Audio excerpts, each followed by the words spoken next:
پاکستان کا مطلب کیا؟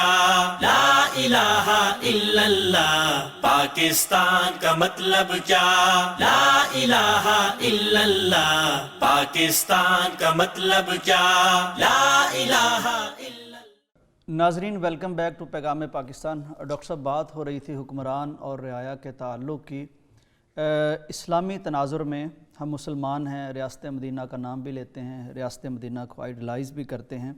ایک حکمران رعایا کو راحت پہنچانے کے لیے، ان کی ضروریات پوری کرنے کے لیے کس قدر اس کو اسلام انگیخت کرتا ہے یا ذمہ دار قرار دیتا ہے، کتنا واجب ہے، اس پر ضروری ہے کہ وہ رعایا کی ضروریات کا خیال رکھے؟ دیکھیں، ایک تو اصولی بات ہے کہ کلکم راع و کلکم مسئول عن رعیتہ. ٹھیک ہے، دائرہ بہت وسیع ہے. یہ ہر شخص جو ہے وہ اپنی رعیت کے بارے میں، ہر شخص ایک نگہبان ہے اور اپنی رعیت کے بارے میں اس سے پوچھا جائے. ہر شخص کی ایک اسٹیٹ ہے چھوٹی بڑی. راعن، رعیت، بالکل راجدھانی ہے. ٹھیک. اب وہ راجدھانی کتنی ہے؟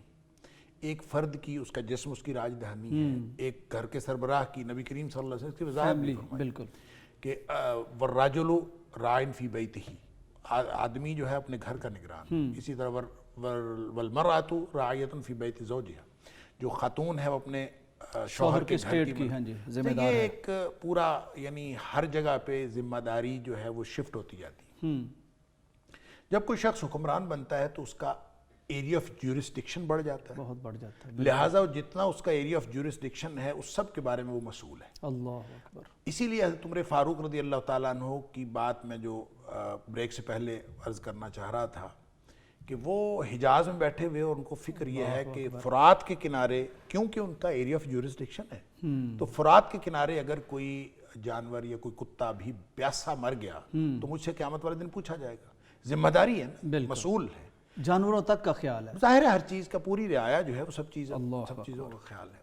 تو یہ اصل میں ایک مسئولیت ہے، ایک جواب دہی ہے. جب تک یہ تصور نہ ہو اس وقت تک کوئی شخص حکمران بنے تو دراصل وہ اس تصور کے بغیر حکمران بننے والا وہ خائن ہے.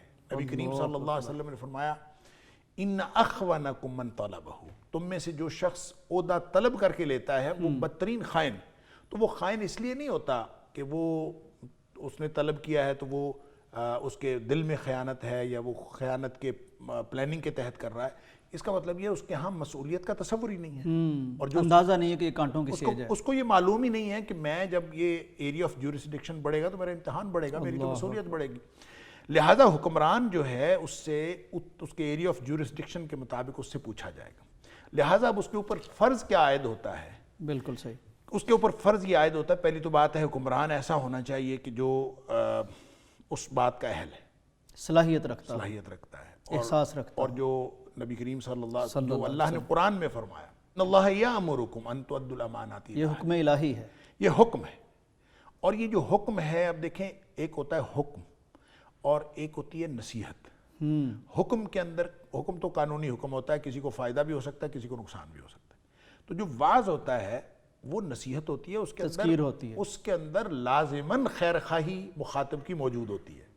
لہٰذا اللہ کریم نے شروع میں فرمایا ان اللہ یأمرکم، اللہ تمہیں حکم دیتا ہے، اور آخر پہ فرمایا وَنَعِمْ مَا يَعِدُكُمْ بِهِ، واہ، کہ کتنی اچھی نصیحت اللہ تعالیٰ فرما رہا ہے. گویا اس کے اندر، اس قانونی حکم کے اندر خیر خواہی ہی خیر خواہی ہے. کیا ایک مطلب؟ اور پوائنٹ میرے ذہن میں آ رہا ہے کہ اللہ تو جو بھی فرمائے وہ حکم ہوتا ہے. یہاں اللہ تعالیٰ امر کے الفاظ بھی یہاں آئے ہیں. بالکل صحیح ہے، اس کی گریوٹی بڑھ جاتی. اور پھر فرمایا کہ ان تؤدوا الامانات الی اہلہا، اور امانتیں اہل لوگوں کے سپرد کرنے میں یہ امانت ہوتی وہ ہے جو کسی کے بھروسے پر کسی کو دے دی جائے.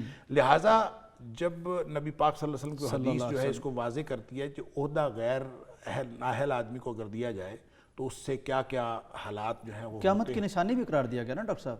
ہاں، وہ جو قیامت کی نشانی ہے اس کو دوسری طرح سے بھی انٹرپریٹ کیا جا سکتا ہے. ٹھیک ہے. یعنی نبی کریم صلی اللہ علیہ وسلم نے فرمایا نا کہ اذا وسد الامر الى غیر اہلہ فانتظر الساعہ، یعنی پہلے تو بات یہ فرمائی کہ جو امانتیں ضائع ہوں تو پھر قیامت کا انتظار کرنا. تو صحابی نے پوچھا کیف اذاعتها یا رسول اللہ صلی اللہ علیہ وسلم، امانتیں ضائع ہونے کا کیا مطلب؟ اور فرمایا اذا وسد الامر الى غیر اہلہ، جب حکومت جو ہے نااہل لوگوں کو دے دی جائے تو پھر اچھا فانتظر الساعہ، پھر قیامت کا انتظار کرو. اس کا ایک معنی تو یہ ہے کہ پھر قیامت قریب ہے اور قیامت کا انتظار کرو، یعنی اس کا تعلق زمان کے ساتھ. لیکن دوسرا تعلق اس کا اس نظم حکمرانی اور اس طریقے طرز حکمرانی کے ساتھ ہے ٹھیک کہ جب آپ کسی نااہل کو حکومت دے دیں گے اور نااہل کو کسی عہدے پر بٹھا دیں گے تو جو کچھ وہ کر رہا ہوگا وہ قیامت ڈھا رہا ہوگا. وہ ایسے ہی ہے جیسے آپ نے بندر کے ہاتھ میں چھری پکڑا دی تو وہ ظاہر ہے کہ جو بھی کرے گا وہ ادھر ادھر نقصان کرے گا. بالکل. تو وہ جو کچھ کر رہا ہوگا نااہل آدمی عہدے پر بیٹھ کے وہ سارا کا سارا وہ قیامت ڈھا رہا ہوگا. اس کا یہ دوسرا پہلو یہ ہے. ٹھیک. اب جو آپ نے حکمران پہلی تو بات اسی لیے حضرت عمر فاروق رضی اللہ تعالیٰ، اس سے پہلے حضرت ابوبکر صدیق رضی اللہ تعالیٰ عنہ، بعد میں عثمان غنی رضی اللہ تعالیٰ، علی مرتضیٰ رضی اللہ تعالیٰ، کسی کو بھی جو خلافت ملی ہے تو وہ تو لینا چاہتے ہی نہیں تھے. بالکل. اور اس لیے نہیں لینا چاہتے تھے کہ ان کو یہ معلوم تھا کہ یہ کس قدر ایک بہت بھاری ذمہ داری ہے. تو اگر جو ذمہ دار حکمران متعین ہو جائے تو پھر اس کی سب سے بڑی ذمہ داری ہے کہ وہ رعایا کے ساتھ خیر خواہی کرے. اگر وہ خیر خواہی نہیں کرتا، اللہ نے قرآن حکیم میں فرمایا جب تمہیں لوگوں کے درمیان فیصلہ کرنا ہو تو عدل کے ساتھ فیصلہ کرو. اب دیکھیں ایک امانت ہے، پھر اس کے بعد فیصلے کرنے ہیں لوگوں کے درمیان، جو پالیسیاں بنانی ہے، وسائل کی تقسیم ہے، پالیسیاں بنانی ہے، سب کچھ میں ہر چیز میں عدل کو ملحوظ رکھنا. انصاف. اچھا یہ وہ کام ہے کہ جو عدل کا مطلب یہ ہے کہ جس کا جو حق بنتا ہے اس کو دے دو. اب حکمران کو یہ چاہیے کہ عوام کا جو حق بنتا ہے اس کو دے، اور عوام کو یہ چاہیے کہ حکمران کا جو حق بنتا ہے ان کو دے. بالکل. عوام کی حکومت کے ساتھ خیر خواہی یہ ہے کہ وہ ان کے حکم عدولی نہ کریں، اطاعت کریں. اور جو حکمران ہیں ان کی عوام کے ساتھ خیر خواہی یہ ہے کہ وہ ان کی ضروریات زندگی کا خیال رکھیں. اور اگر دونوں میں سے کوئی، چونکہ اصل میں تو عوام الناس جو ہیں وہ محکوم ہوتے ہیں، حاکم کے ہاتھ میں پالیسی ہوتی ہے، اور حاکم کے اوپر جو بڑا ہے، جو حاکم ہے، اس کے اوپر ڈیپینڈ کرتا ہے کہ محکوم اس کے ساتھ کیا رویہ رکھتا ہے. اس لیے حاکم کو زیادہ ذمہ دار قرار دیا گیا ہے.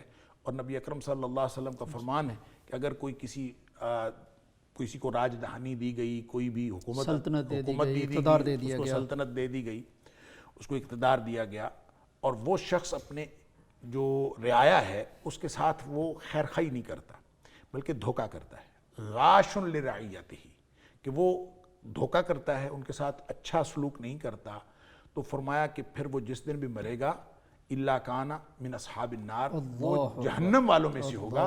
گویا رعایا کی خیر خواہی نہ کرنا اتنا بڑا جرم ہے کہ حکمران جب رعایا کی خیر خواہی نہیں کرتا تو وہ جہنمیوں میں سے ہوگا.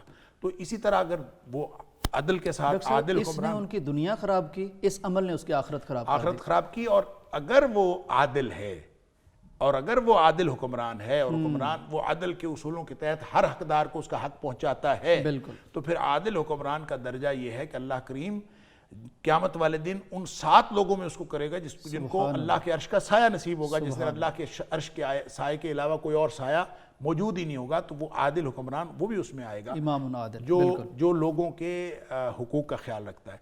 عادل کا مطلب یہی ہے کہ وہ ان کے حقوق، عدل کا معنی یہ ہوتا ہے وضع شیء فی موضعہ، حقدار کو حق دینا، یہ عدل ہے. اگر حکمران عوام الناس کو ان کا حق دے رہا ہے تو دیکھیں یہ بہت ہی اہم معاملہ ہے. ہم لوگ ریاست مدینہ کی بات تو کرتے ہیں، عوام الناس کو اپنا فرض پورا کرنا چاہیے حکمرانوں کی اطاعت کر کے. اور یہ جو حکمران آگے پھر اسی آیت میں، یہ سورہ نساء کی آیت نمبر 58 اور 59 ہے، اس میں یہ پورا جو نظم حکومت ہے اس کا پورا ایک ڈھانچہ دے دیا گیا ہے. فرمایا یا ایھا الذین آمنوا اطیعوا اللہ واطیعوا الرسول واولی الامر منکم. اب تمہیں اطاعت کرنی ہے، اللہ کی اطاعت بھی کرنی ہے، اللہ کے رسول صلی اللہ علیہ وسلم کی اطاعت بھی کرنی ہے، اور جو امور مملکت کے نگران بن جائیں یا مختلف امور کے نگران ہوں ان کی اطاعت بھی کرنی ہے. بالکل. لیکن یہ جو مختلف امور کے نگران ہیں یا حکمران ہیں، ان کی اطاعت اللہ اور اس کے رسول صلی اللہ علیہ وسلم کی اطاعت کے ذیل میں، بالکل ان کے خلاف نہیں، ان کے بلکہ اس کی ذاتی کوئی حیثیت نہیں ہے. یہ اس وقت تک ہے جب تک یہ اللہ اور اس کے رسول صلی اللہ علیہ وسلم کی اطاعت، لا طاعۃ لمخلوق فی معصیۃ الخالق. لیکن پھر بھی فرمایا کہ اگر کبھی جھگڑا ہو جائے کوئی آپس میں، وَإِن تَنَازَعْتُمْ فِي شَيْءٍ فَرُدُّوهُ إِلَى اللَّهِ وَالرَّسُولِ، بالکل. اگر آپس میں کسی معاملے میں جھگڑا ہو جائے تو پھر بھی اللہ اور اس کے رسول صلی اللہ علیہ وسلم پر چھوڑنی. تو گویا ریاست مدینہ کا معنی یہ ہے، جب ہم بات کرتے ہیں ریاست مدینہ کی تو ہر معاملے میں رہنمائی آپ کو نبی اکرم صلی اللہ علیہ وسلم سے لینی ہوگی. اگر آپ ہر معاملے میں رہنمائی وہاں سے لے رہے ہیں تو انشاءاللہ ریاست مدینہ بھی ہے. پھر حاکم جو ہے وہ اگر عوام الناس کی خیر خواہی کر رہا ہے، دیکھیں بات ہماری شروع ہوئی تھی اس بات سے کہ گورنمنٹ نے ریلیف دیا، تو دیکھیں بات یہ ہے کہ ضرورت پوری کرنا یہ گورنمنٹ کی ذمہ داری ہے. اگر گورنمنٹ ان کی ضرورتیں پوری نہیں کر رہی تو ٹیکس پہ ٹیکس لیے جا رہی ہے، یعنی کون سی چیز ہے جس میں ہم ٹیکس نہیں دے رہے ہوتے. اور ٹیکس کے حوالے سے بھی ہم نے بات کی کہ امت مسلمہ پر ٹیکس لگانے والا جو ہے وہ تو ظالم بادشاہ ہے، اگرچہ اس کی احادیث کے اندر جو ہے وہ کسی حد تک سندن کمزوری پائی جاتی ہے، لیکن یہ صحیح احادیث سے بھی یہ مفہوم ثابت ہے کہ جو صاحب مقص ہے، جو ٹیکس لگانے والا ہے، اس کو نبی کریم صلی اللہ علیہ وسلم نے انتہائی یعنی خوفناک انجام کا اس کے بارے میں وعید سنائی.